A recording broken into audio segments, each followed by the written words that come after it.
So yan po mga ka-GM, kailangan pa po nating i-recover yung kanyang isipriyon. Ito yung gamit natin na machine. So ito mga ka-GM, no? Isa na ng mga sakyan ng customer natin ang kinukumpli niya rito ay nagkakaroon daw ng pagtaas ng temperature gauge niya.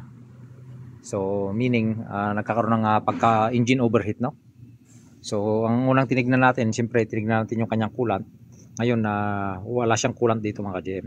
Naubusan siya ng coolant, no? So nilagyan muna natin ng temporary na tubig para makita natin kung may leak ba siya o wala, no?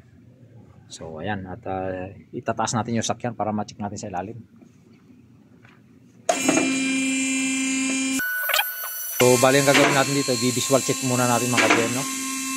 Kasi may napansin tayo sa ilalim, yun, no? Tumutulo ron sa ilalim. So ibig sabihin mayroon siyang mayroong leak to. Isa pala itong SUV, no? So ito, kita nyo mga ka-GM, tumutulo. Meron siyang leak, meron siyang coolant leak. So ngayon tinignan natin yung niya, radiator. Ayun, bali dun sa bandang radiator, no? Sa gilid. So talaga magkakaroon ng overheating pagka ganito mga ka-GM, no? Yung sakyan niya, no? Kita nyo, tumutulo yung tubig niya. Buti naagapan ng customer natin, buti nadala pa niya rito sa workshop. So ayun, yung radiator parang dun nang gagaling mga ka-GM. So gagawin natin dyan, i-inform natin yung customer natin kung ipapabaklas pa niya yung kanyang radiator. Kasi kailangan natin tanggalin yung kanyang radiator o anong makita natin doon, baka crack yung pinaka plastic niya o doon sa core. Kasi ang daw nito, daw niya sa gutter dati. Ayan, kung makikita niyo yan, may crack siya dito. So yan po, pagka ganyan po mga ka-GM, pag may maramdaman kayong problema sa sakyan nyo, ipacheck nyo na kagad yung sakyan para hindi lumaki yung gastos ninyo, no? Like i-share po ating mga videos para magkaroon din ng idea yung iba sa mga ganitong sitwasyon ng sakyan. So ayan po mga ka-GM, pinatanggalan ng customer natin itong kanyang radiator. Yun, confirm na may crack yung radiator dun sa gilid, yun, naglilik dun. So ayan po yung gagawin natin ngayon. Tatanggalin natin itong kanyang radiator para mapalitan ng bago kung bibili yung customer natin. So ayan po, tanggalin muna natin mga ka-GM.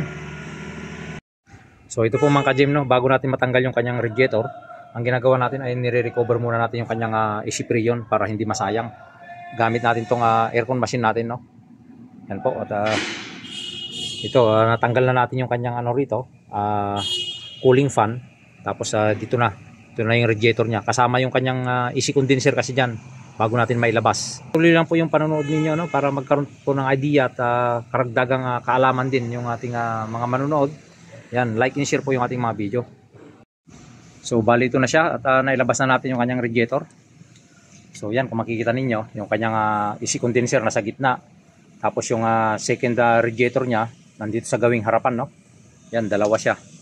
Tapos isa dito sa gawing loob. Ito yung nasira mga ka-GM, ito yung nabutas, nagkaroon ng crack. Yan, umangat siya, yung sa kinakabitan ng bracket dito. Yan siya. So ang nito, kailangan nating pabilihin yung ating customer ng assembly, buo na radiator. Kasi mahirap, hindi marirepair ito dahil siya sa mismong kinakabitan ng bracket, dito siya nagkaroon ng crack dito sa gitna na to, sa gilid.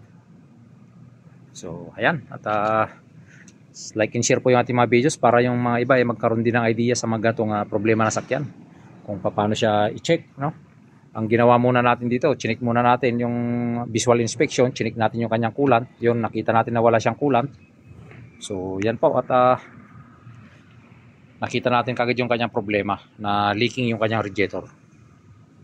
So ganyan, medyo masikip siyang ilabas dito kasi itong pinaka-frame ng buo yan, hindi siya natatanggal, buo yung pinaka radiator frame dito sa bumper.